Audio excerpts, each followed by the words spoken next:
Bueno, y nos visitan dos ilustres personalidades del extranjero que vienen una vez más para que se den cuenta ustedes, amigos televidentes, de que la gravedad de nuestra situación de seguridad ciudadana no solo la sentimos, la percibimos y la tememos nosotros, sino que se ve desde fuera. Y ha hecho bien el ministro de Justicia, a quien he criticado al iniciar el programa, en convocar a expertos internacionales para ayudarlo a diagnosticar lo que él mismo ha definido como una grave situación. Tengo el placer de presentar al señor Elías Carranza. Él es un ciudadano argentino, pero preside el Instituto Latinoamericano para la Prevención del Delito y el Tratamiento del Delincuente. Esto es un organismo de las Naciones Unidas. Que tiene asiento en Costa Rica. Que tiene asiento en Costa Rica y que viene acompañado del señor Roberto Santana, que es director de la Escuela Penitenciaria de República Dominicana, ¿no es cierto? Así es. Muy bien, pues bienvenidos, gracias por estar en este programa, gracias por estar en Lima. Me imagino que antes de venir han recibido ustedes información sobre las cosas que pasan, sobre los niveles de percepción de riesgo que tienen los ciudadanos peruanos y sobre una medición que todavía nos sitúa de la mitad para abajo de la tabla. Cuando se miden homicidios por 100.000 habitantes estamos relativamente bien, pero la situación se agrava cada día. ¿Cuál es su diagnóstico, señor Carranza? Bueno, efectivamente, el que usted dijo, en realidad la situación de delito y penitenciaria de Perú no es distinta de la del resto de la región, desde México hasta Argentina y Chile. Así de mal estamos en como panorama general. Sin embargo, dentro de esa situación hay tonalidades. Y en materia de criminalidad, medida por los homicidios, que es la medición más rigurosa que puede hacerse, Perú es uno de los únicos 5 países de América Latina que tienen tasa de homicidio de un dígito. 5,5 aproximadamente homicidios por cada 100.000 habitantes tiene Perú. Me temo que en los últimos años la cifra ha crecido un poquito, pero sigue estando por debajo de 10 en todo caso. Sí, y el resto de los países todos tienen tasas de 2 dígitos y hay 17 países en el mundo que tienen tasas de 30 o más homicidios por cada 100.000 habitantes. 10 de ellos están en América Latina y el Caribe. Y México, los otros 7 están en el África. Los otros 7 están en el África.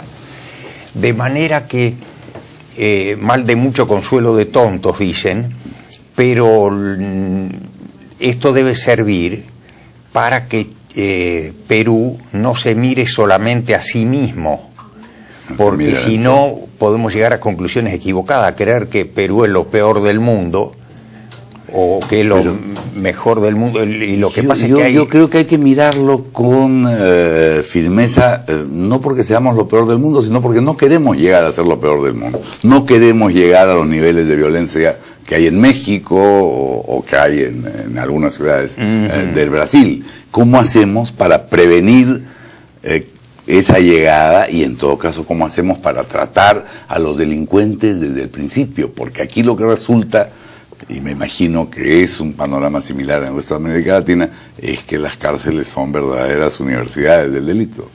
Efectivamente, las cárceles son verdaderas universidades del delito y andan muy mal, y en esa materia sí, lamentablemente Perú, bueno, como la mayoría de los países de la región, anda mal.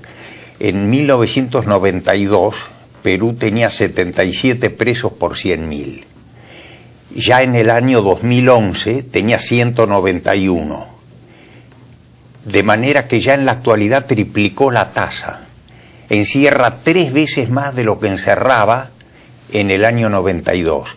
¿Será posible que los peruanos se hayan vuelto todos tan degenerados, violentos y ladrones? Pero ocurre que lo mismo le ha pasado a toda la región, porque también Argentina, Brasil y El Salvador triplicaron la tasa de homicidios, y el resto de los países la duplicó, más que la duplicó. ¿Y cuál es la explicación? Porque le confieso que yo creí que en el caso del Perú es explicada porque hay la tendencia a creer que vamos a controlar la delincuencia agravando las penas y haciendo sufrir más carcelería. Pero si el fenómeno es general, obviamente mi explicación es por lo menos insuficiente. Bueno, hay un montón de variables que inciden en el tema, pero últimamente, ya hace como 20 años, se viene midiendo, inclusive por economistas del Banco Mundial lo han hecho, y criminólogos de la Universidad de Minas Gerais y de otras universidades del mundo, y nosotros lo hemos hecho también en el ILANUD. Hay una variable que es la inequidad de la distribución del ingreso, que tiene relación con múltiples otras, entre ellas también con el delito. Y CEPAL viene indicando que recién en estos últimos años los países de la región están estabilizándose un poco en la cuestión de la inequidad, pero de 1980 para acá, toda la región, con la sola excepción del Uruguay, agravó la brecha, y hay una correlación directa, crece la inequidad medida por el coeficiente de Gini y suben las tasas de homicidio. Para ejemplificarle con un caso, Costa Rica tenía 4 homicidios por 100.000 en 1980 y hasta 1991. A partir de 1992 comienza la brecha de la inequidad a aumentar y subió y triplicó su tasa de homicidio, hoy tiene 11, y pico. Entonces, importante ver el conjunto y que las soluciones no pueden ser solo penitenciarias, sino de todo el sistema de justicia penal y más aún también del sistema social, porque el delito es un fenómeno social y si continuamos distribuyendo inequitativamente vamos a cosechar violencia.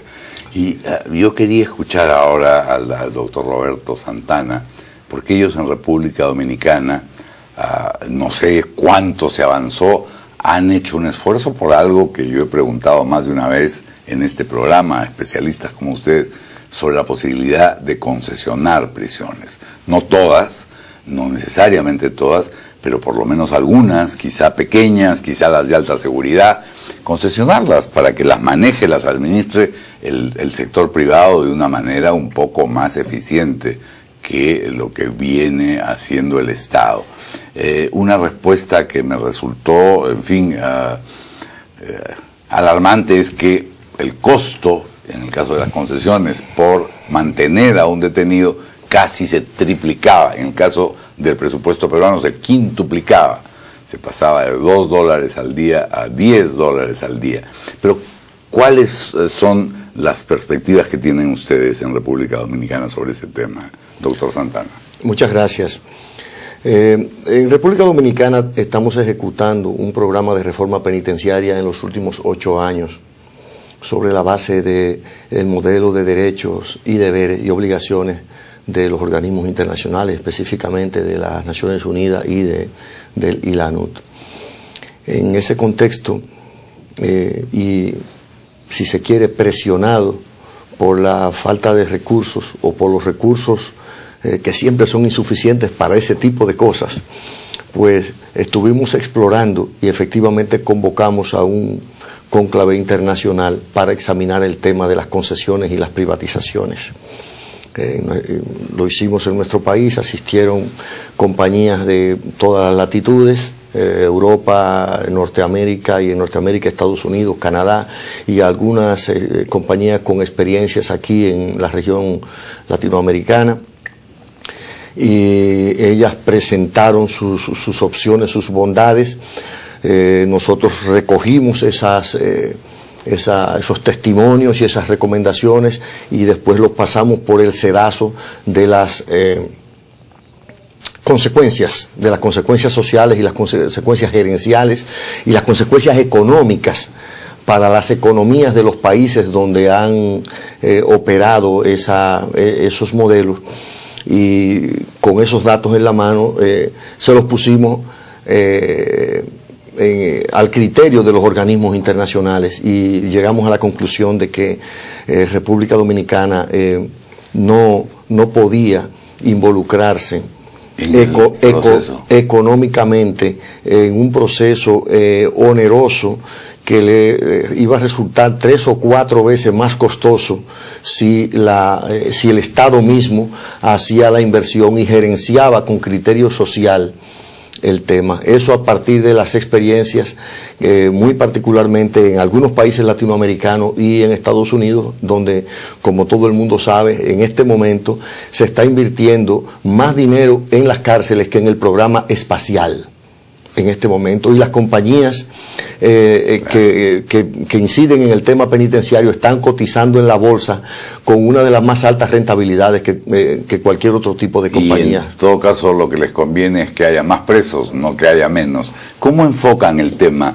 desde el Centro de Prevención del Delito y Tratamiento, desde el Instituto, perdón, de Prevención del Delito? Nosotros hemos venido trabajando este tema desde la década de los 80, en la que contemporáneamente reapareció, porque ya antes, a principios y por el siglo XVIII hubo este tipo de manejo, pero que empezó la privatización contemporánea en los años 80 en Estados Unidos.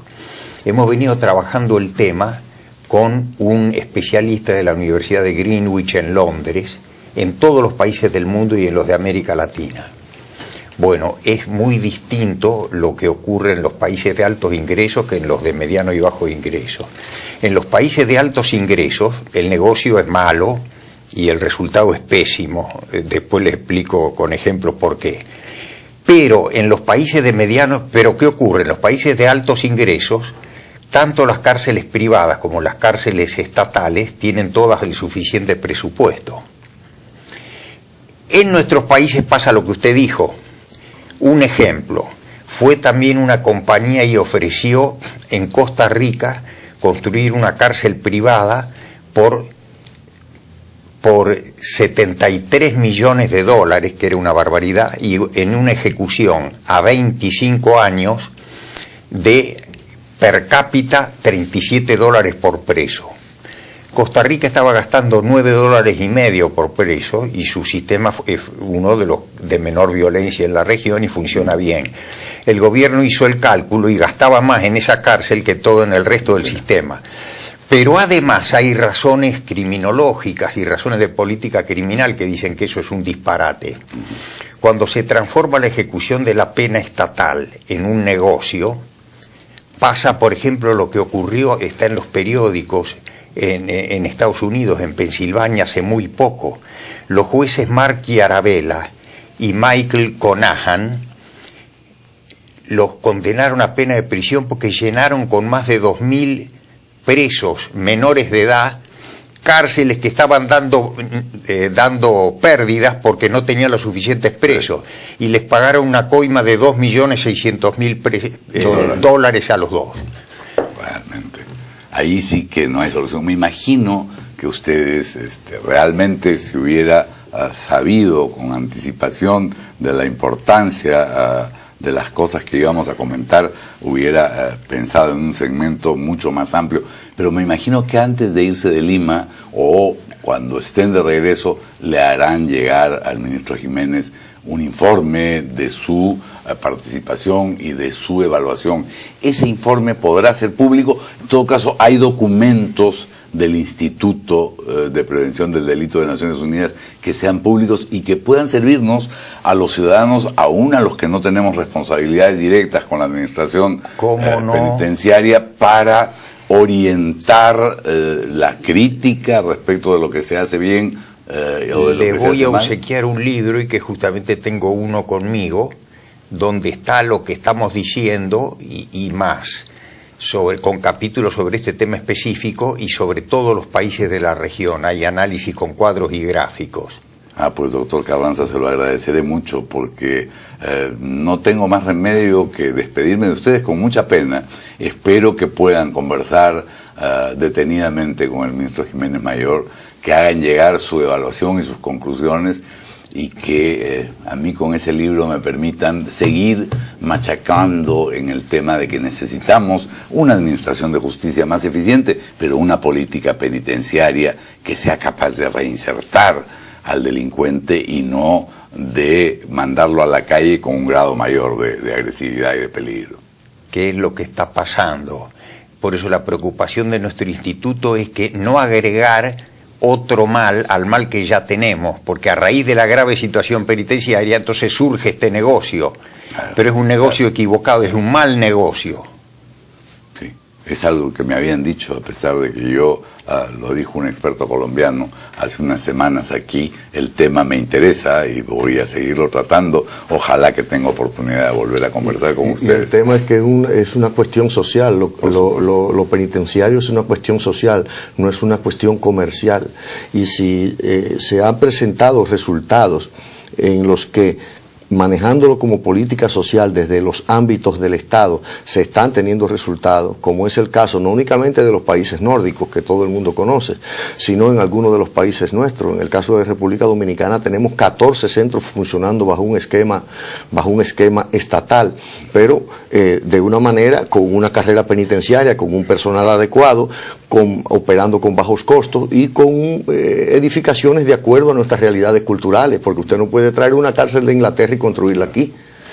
¿Cuántos presos por habitante tienen, por 100.000 habitantes? Nosotros tenemos 10 millones de habitantes y tenemos 21.000 privados de libertad. Muy bien. Muchísimas gracias de nuevo a ustedes, doctores Carranza y Santana. Tenemos que despedirnos, queda una entrevista pendiente en el programa, pero me quedo muy gratamente impresionado. Don Guido, gracias por habernos invitado. Este programa es un programa de respeto en el país, por lo que conocemos, y muchísimas gracias nuevamente por invitarnos. A ustedes, señores. Volvemos en un minuto, amigos. Tenemos una interesante entrevista sobre conflictividad social. Ya no es penitenciaria, sino en general, la que estamos sufriendo ahora, por ejemplo, en Madre de Dios.